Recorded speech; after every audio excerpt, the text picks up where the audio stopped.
Hi, it's me, Lucas Roth, CFA, CPA, and Realtor. I'm here to help you make money in real estate, and I'm do that today by teaching you about parking, so you have an understanding of how parking fits into the picture of development in Seattle.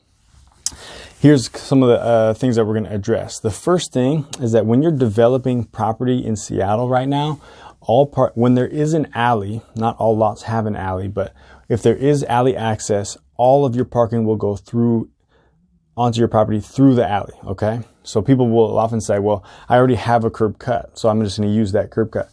No, they don't allow that. Even if you have a curb cut now, if you're redeveloping the property, they're going to treat it as if like there is no curb cut. And in fact, you'll have to fill that in and provide all your parking through the alley, okay? Now, this is where we get into the actual numbers, okay? And it's always easier to do an example than just explain all the rules to you. So let's say here's an alley,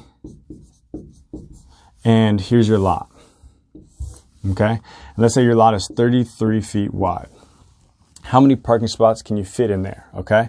Well, physically, you can fit 4 cars in there. You know, it's a little tight, but it's doable. Here's how it will work, though. The city, first of all, is going to say, okay, take 1 foot off of each side. And that's because you can't park against the lot line as far as they're concerned. It has to be in, and so that's just their rule of thumb. Or not, it's not a rule of thumb, it's an official rule, but you take off 1 foot from each side. So -1, -1. So you really have 31 feet available for parking. Now, when you have 5 spots or less, 5 parking spots or less, which is that's the ballpark we're in here, the 8 foot width is a minimum. Okay, so here 8 feet goes into 31. Let's do it like this, you know.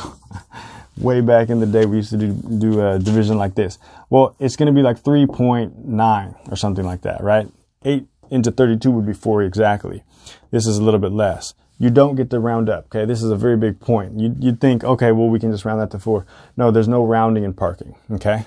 So this 8 goes into 31 3 times as far as the city of Seattle is concerned. So you have 3 parking spots there.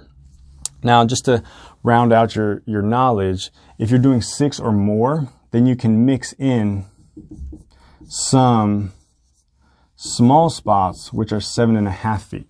So you can't do all, if you have 6, you're not going to do all 6 at this, but you can mix in like 2, I believe it is.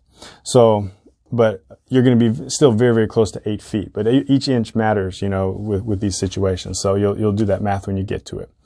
Finally, I'm going to tell you this right here, the wild card.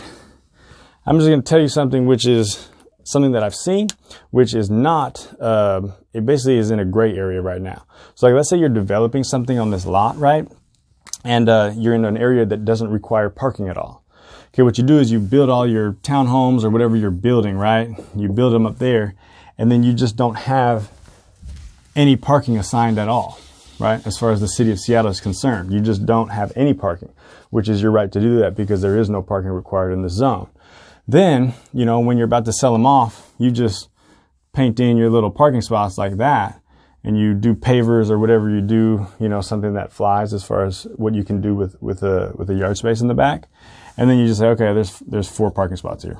And you just tell the people who own and who are buying the properties, and then they can just use it as such. So that's, again, that's not something that the city of Seattle would appreciate, I don't think. And I don't think it's totally legit, but at the same time, that's what people are doing. So lucasroth.com is my website.